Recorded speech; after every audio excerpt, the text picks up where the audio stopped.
चातुर्मास महोत्सव के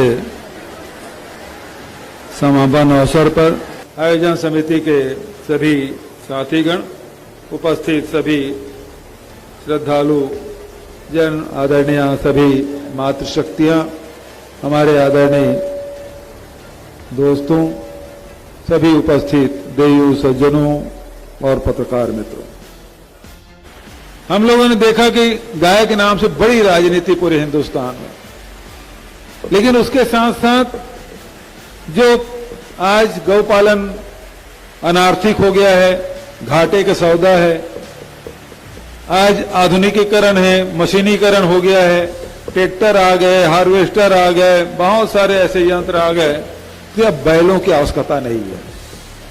आवश्यकता नहीं होने के कारण से जो डेयरी है उस पर पूरा भार आ गया, जो दूध देने वाली जो गाय है उस पर पूरा आर्थिक बोझ, जो दूध अनुत्पादक जो जितने भी हमारे मवेशी उनका भार आ गया।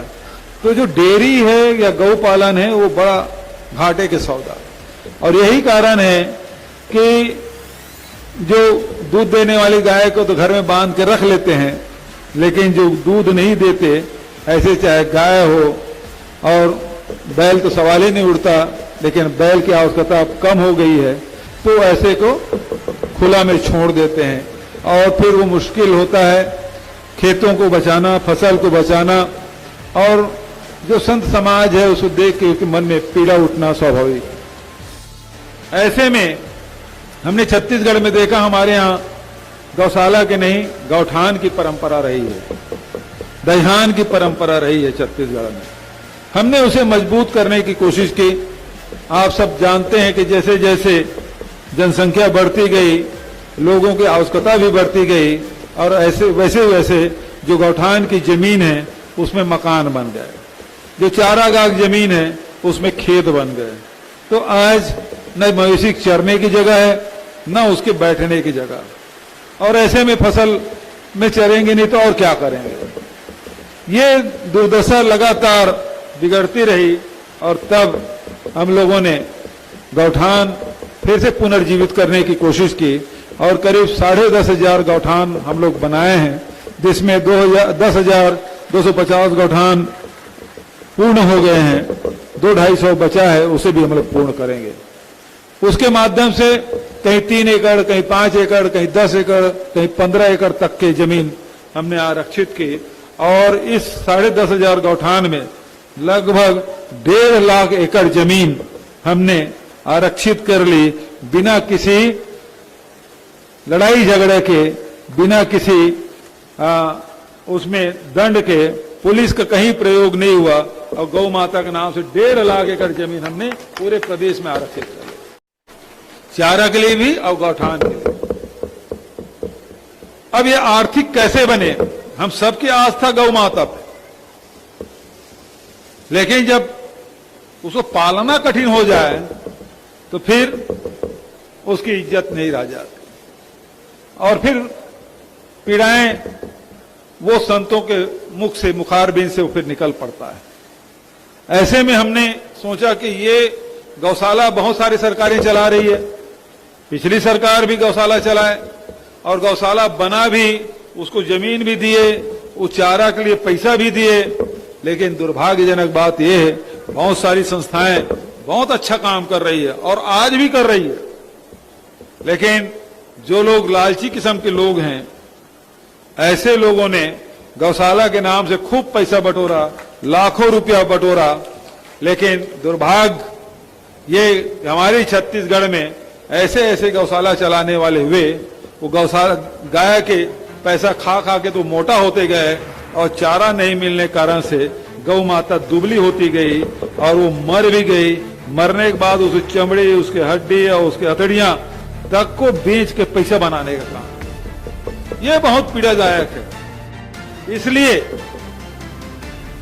गौशाला में दूसरी बात और हो जाती है, आज यदि हम गौ माता को, बैल को यदि गौशाला में डाल दिए तो हमारा लगाव खत्म हो जाता है।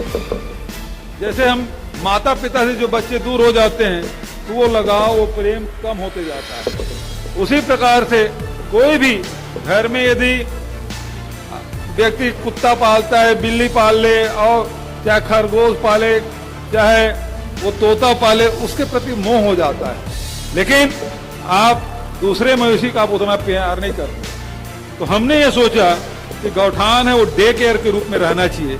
दिन में गौठान में रहे, लेकिन शाम को गौ माता अपने मालिक के घर में रहे, ताकि लोगों को जुड़ाव बना रहे। और इसलिए हमने व्यवस्था की 2 रुपया किलो गोबर खरीद। आज हम लोगों ने लगभग 135 लाख क्विंटल गोबर खरीदा है और 270 करोड़ रुपया वो जो गोबर बेचने वाले खाते में चला गया है। हर 15 दिन के 15 दिन हम लोग बटन दबाते हैं और जो गोबर बेचने वाले उसको खाते में चला गया है। अब बात वहीं तक नहीं रुकी, बल्कि उसे वर्मी कंपोस्ट भी बना रहे हैं, खेतों में डालने का काम कर रहे हैं। 12 लाख क्विंटल से अधिक वर्मी कंपोस्ट खेतों में पहुंच चुका है। हम जैविक खेती की तरफ भी बढ़ रहे हैं। बहुत लोग राजनीतिक रूप से विरोध किए, लेकिन आज धीरे तालियां जोरदार हो जाइए, जोरदार। लोग समझते जा रहे हैं। और इस प्रकार से ये जो वर्मी कंपोस्ट है वो लगभग 350 करोड़ से अधिक के हम लोग बेच चुके हैं। और अभी तक के 3 साल में 550 करोड़ का व्यापार हो गया हमारा। 550 करोड़ का व्यापार गोबर से खड़ा हो सकता है, कोई सोचा था, लेकिन आज छत्तीसगढ़ में खड़ा हो गया। और आज जो मवेशी है वो खुले में अब बहुत कम हो गए हैं। फसल चराई की शिकायत उतनी नहीं आती जो पहले आते थे।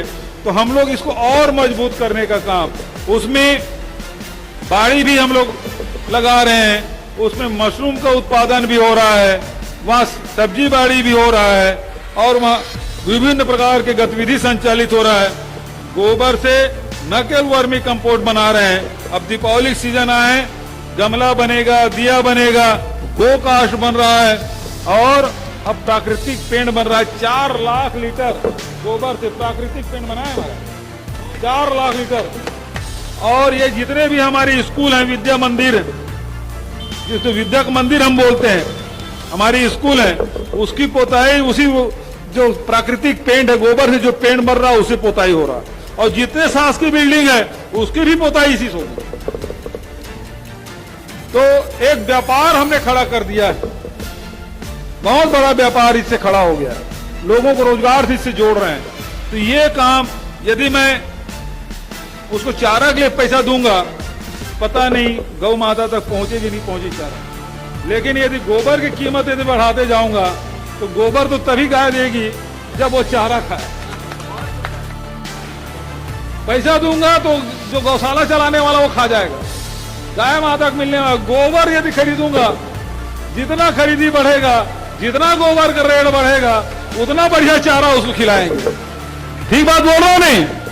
तो गौ माता की सेवा भी हो जाएगी, गोबर के पैसा मिल जाएगा, स्वच्छता के स्वच्छता हो जाएगा, वर्मी कंपोस्ट खेत में हम लोग जैविक खेती की तरफ बढ़ जाएंगे।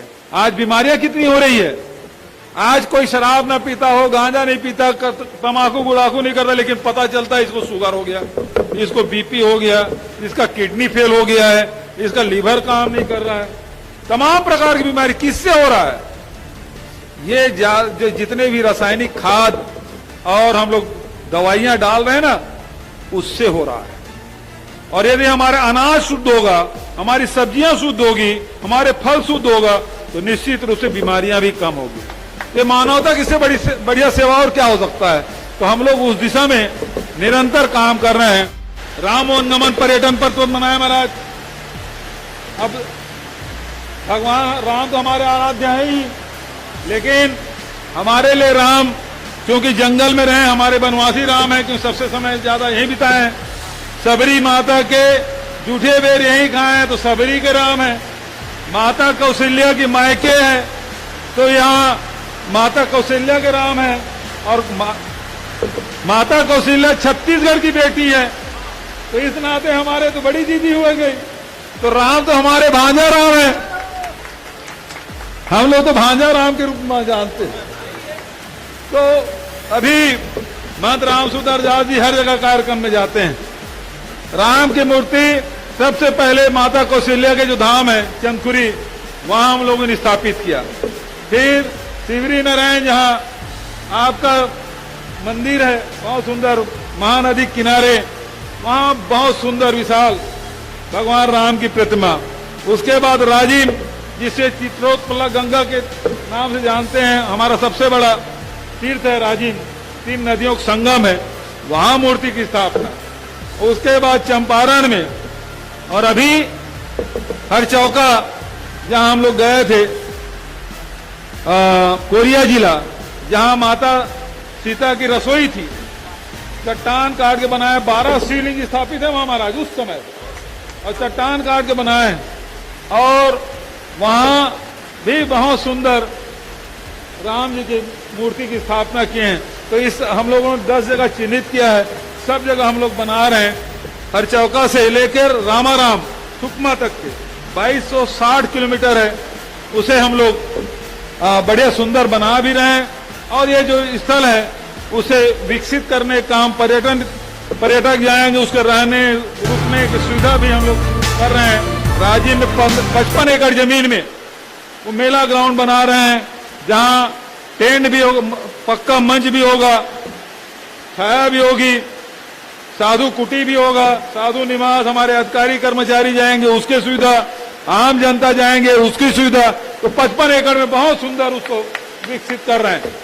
और उसी के साथ साथ अभी बताया ना, कृष्ण का भी रिश्ता यहाँ है। तो कृष्ण भगवान के नाम हम लोग जितने भी नगर निगम है, नगर पालिका है, नगर पंचायत है, सब जगह कृष्ण कुंज का निर्माण कर रहे हैं, जिसमें हमारे प्राचीन वृक्ष हैं, चाहे वो बरगद हो, पीपल हो, जितने प्राचीन वृक्ष हैं सबको वहां लगाने का काम हम लोग कर रहे हैं। नगर पंचायतों में 2 एकड़ 5 एकड़ जितनी जमीन है उसमें बहुत सुंदर कृष्ण कुंज बनाने के भी काम हम लोग कर रहे हैं। आदि संस्कृति हमारी रही है, तो हमने देवगुड़ी बना रहे हैं, माता गुड़ी बना रहे हैं, पेन गुड़ी आदिवासी अंचलों में बना रहे हैं। हमारे सतनामी भाई बड़ी संख्या में रहते हैं, तो अभी मॉडल जैद खाम के लिए हमने राशि स्वीकृत कर दी, बहुत जल्दी उसका निर्माण भी शुरू हो जाएगा। उसी प्रकार से कबीर पंथ के लोग बड़ी संख्या में हमारे निवास करते हैं। दामाखेड़ा हमारा बहुत बड़ा सेंटर है, तो वहां कबीर सरोवर हम लोग निर्माण कर रहे हैं। तो बौद्ध परिसर भी है, वो सिरपुर जहां भगवान बुद्ध के भी हैं, वहां विष्णु के भी मंदिर है, वहां शिव के भी मतलब शिवलिंग भी स्थापित है। तीनों वैष्णव, शैव और बौद्ध, वो एक ऐसा जगह है जब तीनों एक जगह है, 10 वर्ग किलोमीटर फैला हुआ है, सब उसको हम लोग बनाने का। तो पहले छत्तीसगढ़ नक्सलगढ़ के नाम से जाना जाता था, लेकिन अब छत्तीसगढ़ हमारे प्राचीन संस्कृति परंपराओं से जाना जा रहा है, और संत महात्माओं का आशीर्वाद हमको लगातार मिल रहा है। और खासकर स्वामी आत्मानंद जी महाराज को निरंतर यहाँ भ्रमण कर रहे हैं, गांव गांव जा रहे हैं, और खुलेआम हम लोगों को आशीर्वाद दे रहे हैं। उनका आशीर्वाद हम लोगों को महंत राम सुंदर दास जी और स्वामी आत्मानंद जी का बहुत भरपूर आशीर्वाद, और उन्हीं कारण से आप सब संतों का दर्शन करने का अवसर मिला, हमारे छत्तीसगढ़ के लोगों को दर्शन करने का अवसर मिला है। इसलिए सबसे पहले तो स्वामी आत्मानंद जी महाराज को प्रणाम करता हूं, और हमारे राजेश्वरी महंत राम सुंदर दास जी तो हमेशा हर कार्यक्रम में हमारे साथ रहते हैं, उनका आशीर्वाद हमेशा मिलता रहता है। और सब हमारे छत्तीसगढ़ के संतों को भी प्रणाम करता हूं, और आप सब आए, सबको प्रणाम करते हुए अब चूंकि बारिश थोड़ा सा थम गया है और सबको घर भी जाना है, आज आखिरी समापन यज्ञ भी हुआ है। ये पवित्र धाम जो लगातार लोग आते हैं, अब धीरे धीरे ये बढ़ते जा रहा है, तो पर्यटन स्थल के रूप में भी इसको विकसित करेंगे। आप सबका आशीर्वाद रहेगा। मैं इन्हीं शब्दों के साथ आप सबको प्रणाम करते हुए अपनी वाणी को यहीं विराम देता हूं। धन्यवाद। जय हिंद, जय छत्तीसगढ़।